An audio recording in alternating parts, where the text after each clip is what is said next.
Praise the Lord, everyone. Praise the Lord. Praise the Lord. Amen. I want to thank each of you for joining with us for Wednesday's daily Bible study coming from Charlene's Outreach Ministries. We have a great and wonderful lesson for today. No false gods. No false gods. Coming from Psalms 81, verses 8 through 16. Amen. We've been in Psalms these last 3 days, these first 3 days. Amen. As we talk about giving thanks to God and how we are to know that He is our strength. Amen. So we're going to move right into our lesson. But first, I want to ask if anything you said touches your heart, soul, or spirit.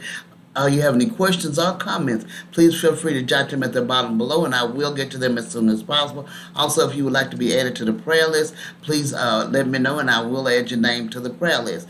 We're going to move right into our lesson, but first we're going to have prayer. Dear God in heaven, we thank you, Father. We thank you for all the many blessings that you bestow upon us. We thank you, Father, for making a way out of no way. We thank you for leading and guiding us in your true path of righteousness, Father.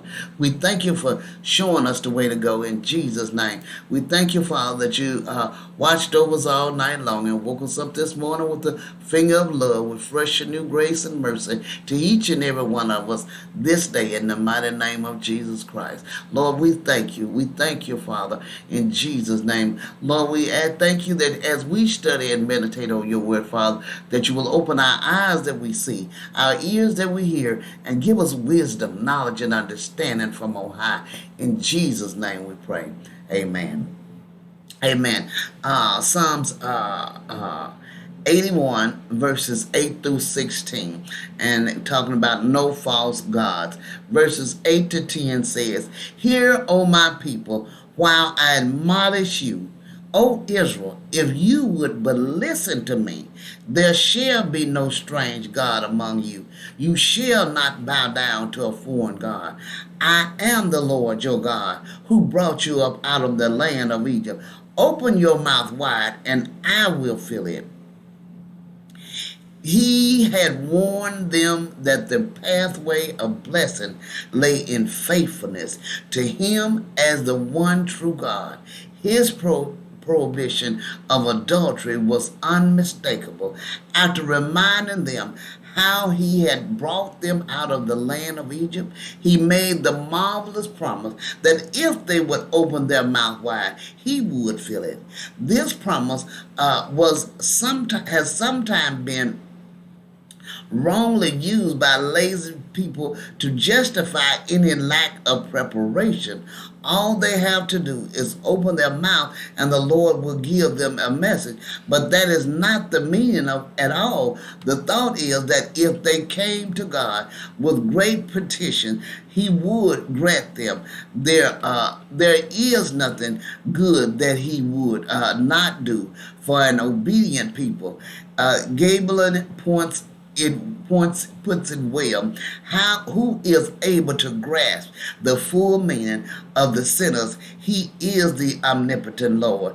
There is nothing too hard for the Lord. Open thy mouth, he says, as wide as you can, and I will fill it. Ask anything in my name, he says in the New Testament, and I will do it. All he asks is obedience to him, the yielding of the heart and the will. Amen. As we look at that passage, before we go any further, he was saying about whether it was some ministers say that all they have to do is open their mouth and God will fill it. Rest assured, if God is filling your mouth and you're not doing any preparation, then it's because God have a message for his people, not because he's not looking at what we're doing. Amen. We have to make sure that we're doing what we're supposed to do, because he's not looking over what you're doing. He's only taking care of his children. And if you're going to stand there and allow him to use your mouth, you'll be a mouthpiece for him, he going to put out what they need, but it doesn't mean that you are off the hook from it. Amen. Verse 11 through 16 says, "But my people did not listen to my voice. Israel would not submit to me. So I gave them over to their stubborn hearts to follow their own counsel. Oh, that my people would listen to me, that Israel will walk in my ways.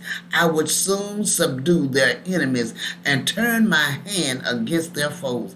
Those who hate the Lord would cringe toward him, and their fate would last forever.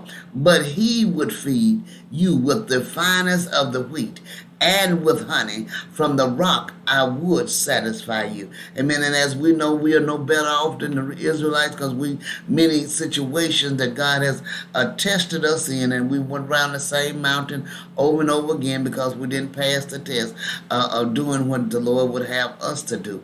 Amen. We still have to be obedient, no matter when it is, whether it was back in the Old Testament or here in the New Testament or in our day. You still have to be obedient. Amen. As we see God's people turn a deaf ear to his voice, and Israel would not obey him. So he let them have their own way and gave them over to the misery of following their own advice.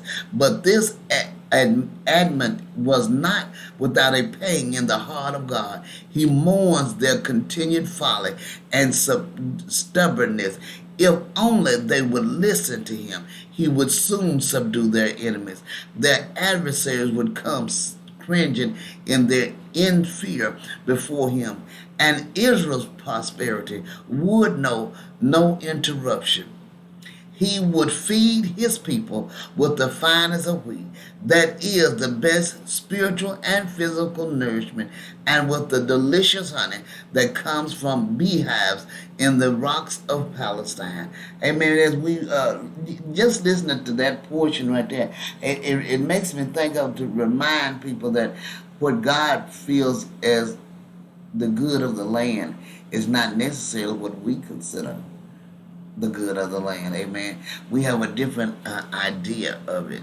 Amen. And so we have to realize that we have to be prepared to seek him to find out what he wants to give us. Amen. That will be a blessing to each one of us. Amen. I pray that you meditate on this lesson, and each of you have a wonderful and blessed day. Also, if you haven't subscribed to my channel, please join with us and gather together and subscribe to my channel, that we may study and meditate on the word of the Lord. Amen. Be blessed. Thank you.